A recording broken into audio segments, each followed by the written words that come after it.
नमस्कार दोस्तों, मैं डॉक्टर पूजा आना welcome you all to my channel. आज हम बात करेंगे अर्थराइटिस के बारे में। अर्थराइटिस यानी जोड़ों का दर्द। अर्थराइटिस कितने तरह का होता है और होम्योपैथी आपके लिए किस तरह से हेल्पफुल हो सकती है अर्थराइटिस में, इन सभी के बारे में आज के इस वीडियो में हम डिस्कस करेंगे। तो चलिए शुरू करते हैं।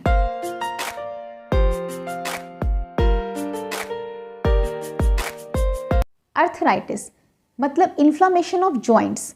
जब आपको जॉइंट्स में पेन और स्टिफनेस के साथ साथ मूवमेंट करने में भी तकलीफ होने लगे तो उसे हम कहते हैं अर्थराइटिस। अर्थराइटिस किसी भी जॉइंट में हो सकता है और ये मेनली दो तरह का होता है। पहला है ऑस्टियोआर्थराइटिस और दूसरा है रूमेटॉइड अर्थराइटिस। तो पहले हम समझते हैं कि ऑस्टियोआर्थराइटिस क्या होता है। ऑस्टियोआर्थराइटिस को हम एजिंग रिलेटेड अर्थराइटिस भी कहते हैं, यानी कि ये उम्र के साथ होने वाला गठिया है। तो बढ़ती उम्र के साथ आपके जोड़ों में वियर एंड टियर की वजह से जो चेंजेस आने लगते हैं उसे हम कहते हैं ऑस्टियोआर्थराइटिस। आपके जोड़ों के बीच में जो कार्टिलेज यानी जो गद्दी होती है और साइनोवियल फ्लूइड यानी ग्रीस होता है, उसकी कमी से जो चेंजेस आने लगते हैं उसे हम कहते हैं ऑस्टियोआर्थराइटिस। इसके सिम्टम्स के बेसिस पर डॉक्टर को जांच करवाते हैं। तो पहले हम देखते हैं कि ऑस्टियोआर्थराइटिस के क्या सिम्टम्स होते हैं। सबसे पहला सिम्टम होगा पेन, आपको जोड़ों में दर्द होगा। दूसरा स्टिफनेस यानी कि आपको जकड़न महसूस होगी जोड़ों में।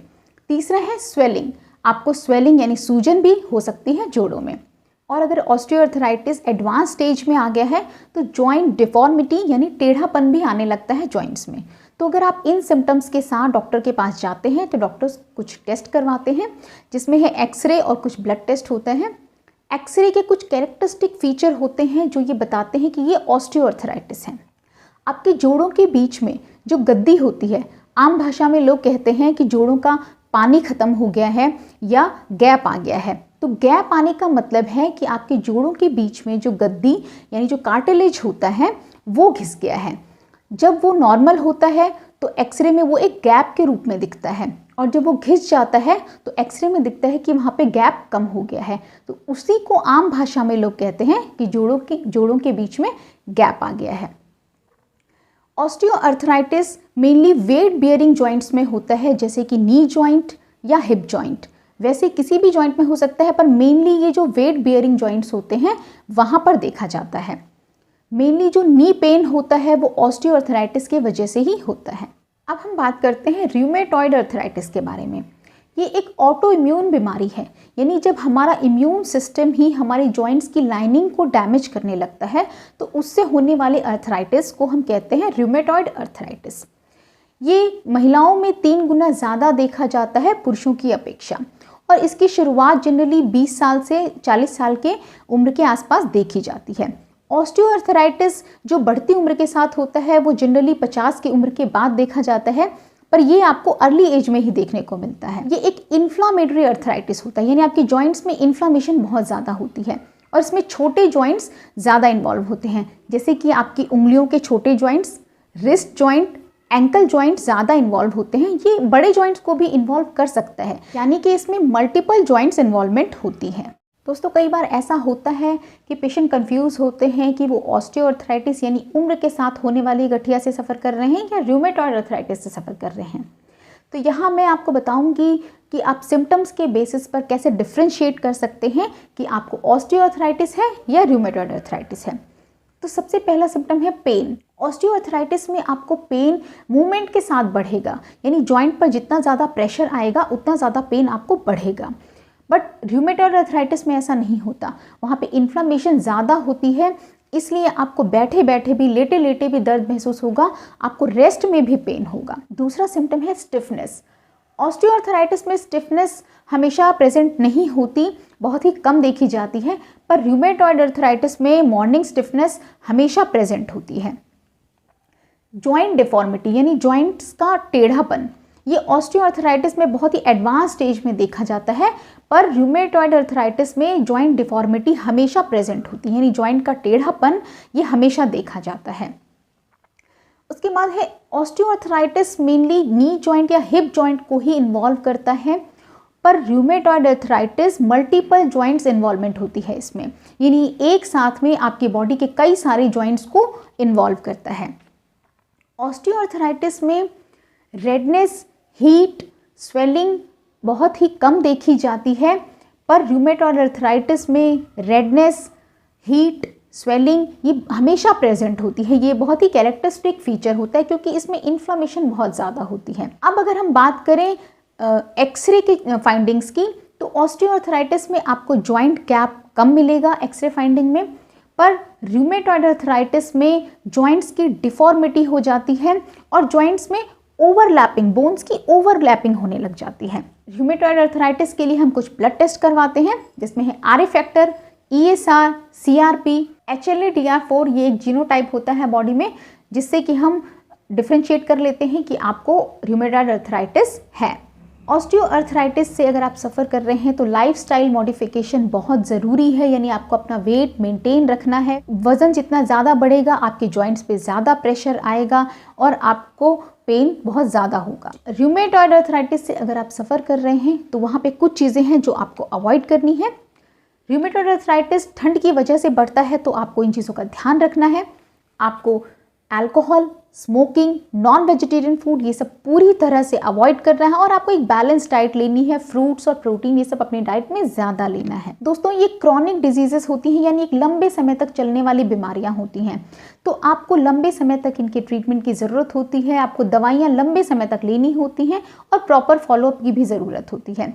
जॉइंट्स का काम होता है हमारी मोबिलिटी को मेंटेन रखना, मोबिलिटी बनाए रखना। तो अगर जॉइंट्स में प्रॉब्लम आती है तो हमारी डे टू डे एक्टिविटी पे बहुत प्रभाव पड़ता है। तो आपको इसके लिए सतर्क रहना चाहिए और मेडिसिन रेगुलर लेनी चाहिए। एक्सरसाइज भी बहुत ज़रूरी है, आप रेगुलर एक्सरसाइज करें। और अगर आप ऑस्टियोआर्थराइटिस से सफ़र कर रहे हैं तो आप ब्रिस्क वॉक करें, जॉगिंग करें। जॉगिंग आप मिट्टी वाले सरफेस पे करें, हार्ड सरफेस पे ना करें, क्योंकि हार्ड सरफेस पे जॉगिंग करना जॉइंट्स के लिए जनरली अच्छा नहीं होता। आप ट्रेडमिल अवॉइड करें। ट्रेडमिल हार्ट के लिए अच्छा होता है, पर ऑस्टियोआर्थराइटिस के लिए, घुटने के लिए ट्रेडमिल अच्छा नहीं माना जाता, तो आप इसको अवॉइड करें। तो आप रेगुलर एक्सरसाइज करें, वेट मेंटेन रखें, हेल्दी और बैलेंस डाइट लें, आपके लिए बहुत ही हेल्पफुल साबित होंगी।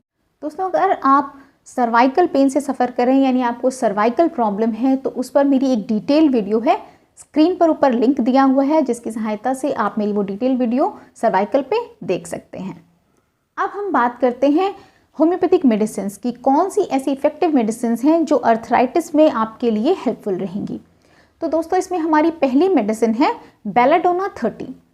बेलाडोना आपको तब लेनी है जब आपकी जॉइंट्स में रेडनेस, इन्फ्लेमेशन, सूजन और पेन हो और हीट की फीलिंग हो रही है। आपको पेन आपको सडनली शुरू हो गया जॉइंट्स में और वहाँ पे रेडनेस भी है, तो वहाँ पे बेलाडोना 30 आपको दिन में 3 बार के हिसाब से सुबह, दोपहर, शाम 2-2 बूंद रेगुलर लें, आपको बहुत जल्दी आराम मिलेगा।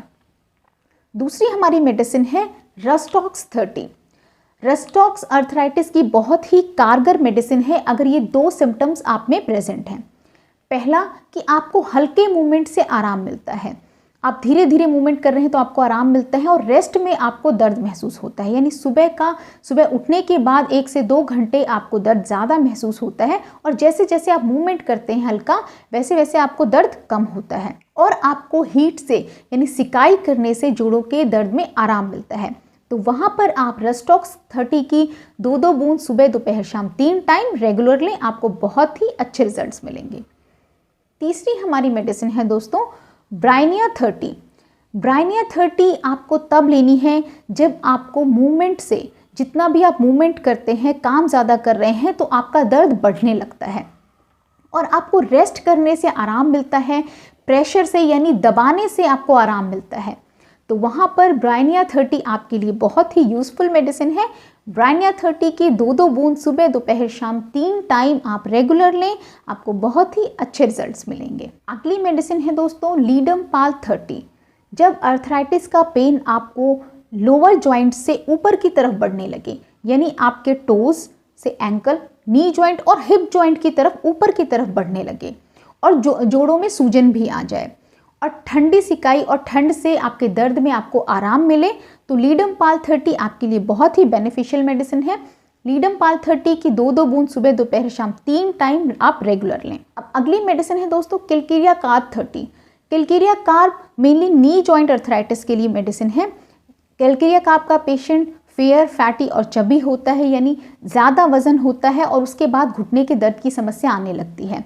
दर्द ठंड से और डैम्प वेदर से, डैम्प प्लेसेस में दर्द ज़्यादा बढ़ने लगता है, तो वहाँ पर कैलकेरिया कार्ब 30 की 2-2 बूंद सुबह दोपहर शाम 3 टाइम आप रेगुलर लें। इसके बाद दोस्तों अगली मेडिसिन है कोलोफाइलम 30।